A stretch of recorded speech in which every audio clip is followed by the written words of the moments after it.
Peter Pan, Chapter 6, The Little House. Foolish Tootles was standing like a conqueror over Wendy's body when the other boys sprang, armed, from their trees. "You are too late," he cried proudly. "I have shot the Wendy. Peter will be so pleased with me." Overhead, Tinker Bell shouted, "Silly ass!" and darted into hiding. The others did not hear her. They had crowded round Wendy, and as they looked, a terrible silence fell upon the wood. If Wendy's heart had been beating, they would all have heard it. Slightly was the first to speak. "This is no bird," he said in a scared voice. "I think this must be a lady." "A lady," said Tootles, and fell a-trembling. "And we have killed her," Nib said hoarsely.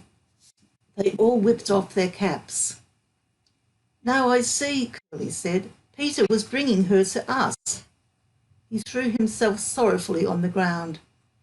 "A lady to take care of us at last," said one of the twins, "and you have killed her." They were sorry for him, but sorrier for themselves, and when he took a step nearer them, they turned from him.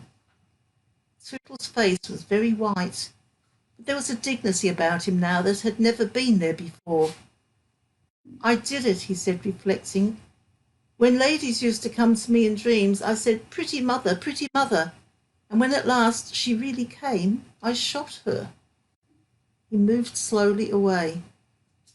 "Don't go," they called in pity. "I must," he answered, shaking. "I am so afraid of Peter." It was at this tragic moment that they heard a sound which made the heart of every one of them rise to his mouth. They heard Peter crow. "Peter," they cried, for it was always thus that he signalled his return. "Hide her," they whispered, and hastily gathered round Wendy, but Tootles stood aloof. Again came that ringing crow, and Peter dropped in front of them. "Greetings, boys," he cried, and mechanically they saluted, and then again was silence. He frowned. "I am back," he said hotly. "Why do you not cheer?" They opened their mouths, but the cheers would not come. He overlooked it in his haste to tell the glorious tidings. "Great news, boys," he cried. "I have brought at last a mother for you all." Still no sound, except a little thud from Tootles as he dropped on his knees. "Have you not seen her?" asked Peter, becoming troubled. "She flew this way."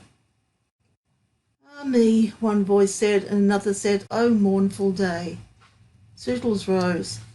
"Peter," he said quietly, "I will show her to you." When the others would still have hidden her, he said, "Back, twins, let Peter see." So they all stood back and let him see, and after he had looked for a little time, he did not know what to do next. "She is dead," he said uncomfortably. "Perhaps she is frightened at being dead." He thought of hopping off in a comic sort of way till he was out of sight of her, and then never again going near the spot any more. They would all have been glad to follow if he had done this. There was the arrow. He took it from her heart and faced his band. "Whose arrow?" he demanded sternly. "Mine, Peter," said Tootles on his knees. "Oh, dastard hand," Peter said, and he raised the arrow to use it as a dagger. Tootles did not flinch. He bared his breast. "Strike, Peter," he said firmly. "Strike true." Twice did Peter raise the arrow, and twice did his hand fall. "I cannot strike," he said with awe. "There is something stays my hand." All looked at him in wonder, save Nibs, who fortunately looked at Wendy. "It is she," he cried, "the Wendy lady. See her arm." Wonderful to tell, Wendy had raised her arm. Nibs bent over her and listened reverently. "I think she said, 'Poor Tootles,'" he whispered. "She lives," Peter said briefly. Slightly cried instantly, "The Wendy lady lives." Then Peter knelt beside her and found his buckle. You remember she had put it on a chain that she wore round her neck. "See," he said, "the arrow struck against this. It is the kiss I gave her. It has saved her life." "I remember kisses," slightly interposed quickly. "Let me see it. Aye, that's a kiss." Peter did not hear him. He was begging Wendy to get better quickly, so that he could show her the mermaids. Of course she could not answer yet, being still in a frightful faint, but from overhead came a wailing note. "Listen to Tink," said Curly. "She is crying because the Wendy lives." Then they had to tell Peter of Tink's crime, and almost never had they seen him look so stern. "Listen, Tinker Bell," he cried. "I am your friend no more. Be gone from me for ever." She flew onto his shoulder and pleaded, but he brushed her off. Not until Wendy again raised her arm did he relent sufficiently to say, "Well, not for ever, but for a whole week." Do you think Tinker Bell was grateful to Wendy for raising her arm?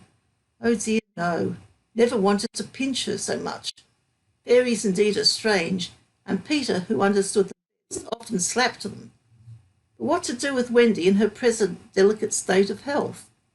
"Let us carry her down to the house," Curly suggested. "I," said Slightly, "that is what one does with ladies." "No, no," Peter said, "you must not touch her. It would not be sufficiently respectful." "That," said Slightly, "is what I was thinking."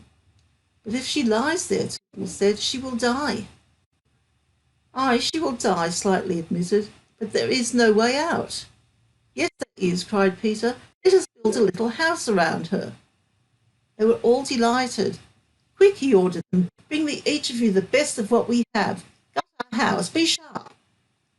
In a moment they were as busy as tailors the night before a wedding.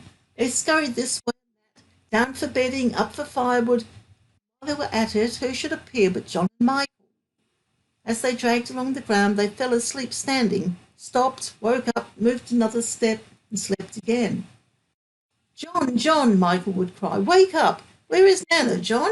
And Mother?" And then John would rub his eyes and mutter, "It is true, we did fly." You may be sure they were very relieved to find Peter. "Hello, Peter," they said. "Hello," replied Peter amicably, though he had quite forgotten them.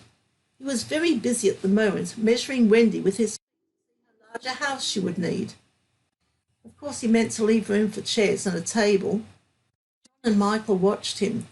"Is Wendy asleep?" they asked. "Yes." "John," Michael proposed, "let us wake her and get her to make supper for us." But as he said it, some of the other boys rushed on, carrying branches for the building of the house. "Look at them," he cried.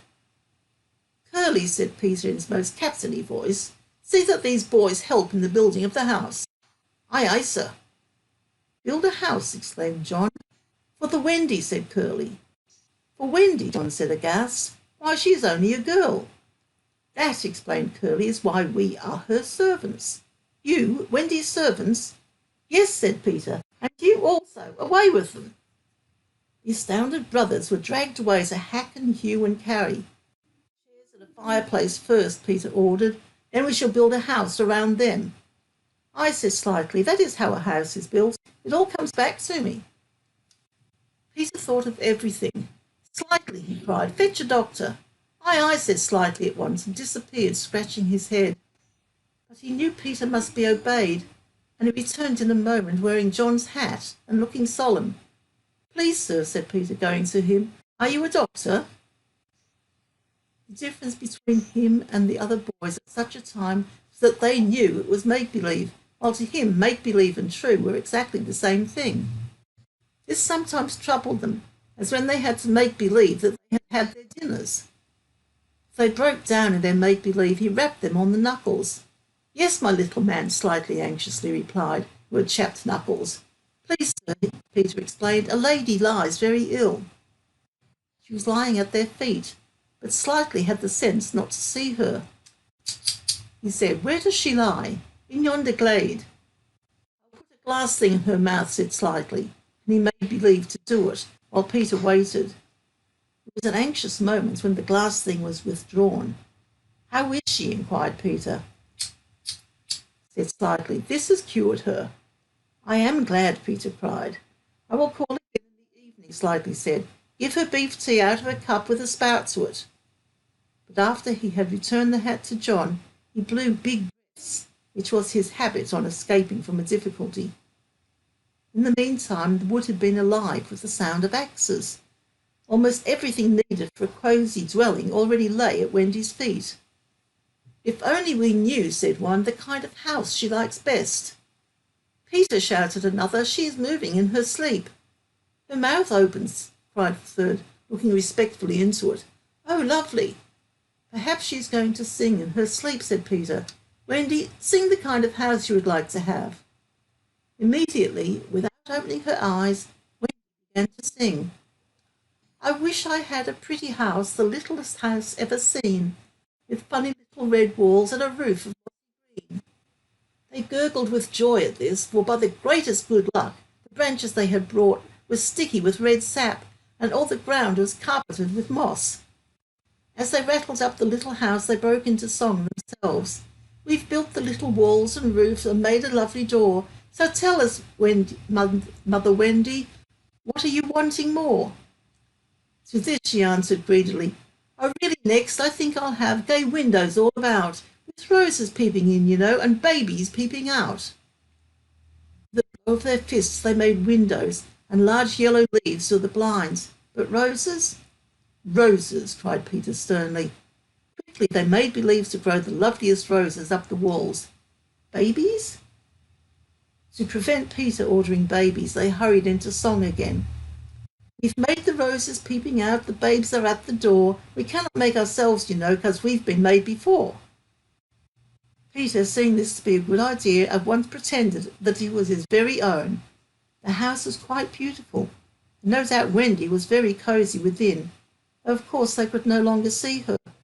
Peter strode up and down, ordering finishing touches. Nothing escaped his eagle eyes. Just when it seemed absolutely finished, There's no knocker on the door, he said. They were very ashamed, but Tootles gave the sole of his shoe, and it made an excellent knocker. Absolutely finished now, they thought. Not a bit of it. There's no chimney, Peter said. We must have a chimney. It certainly does need a chimney, said John importantly. This gave Peter an idea. He snatched the hat off John's head, knocked out the top, and put the hat on the roof. The little house was so pleased to have such a capital chimney that, as if to say thank you, smoke immediately began to come out of the hat. Now really and truly it was finished. Nothing remained to do but to knock. Or look your best, Peter warned them. First impressions are awfully important. He was glad no one asked him what first impressions are. They were all too busy looking their best. He knocked politely, and now the wood was as still as the children. Not a sound to be heard except from Tinker Bell, who was watching from a branch and openly sneering. What the boys were wondering was, would anyone answer the knock? If a lady, what would she be like? The door opened and a lady came out. It was Wendy. They all whipped off their hats. She looked properly surprised. This was just how they hoped she would look. Where am I? She said. Of course Slightly was the first to get his word in. Wendy, lady, he said rapidly, for you we built this house. Oh, say you're pleased, cried Nibs. Lovely, darling house, Wendy said, and they were the very words they had hoped she would say. And we are your children, cried the twins.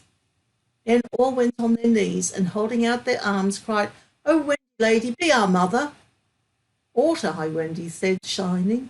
Of course it's frightfully fascinating, but you see I'm only a little girl. I have no real experience. That doesn't matter, said Peter, as if he were the only person present to know all about it, though he was really the only one who knew least.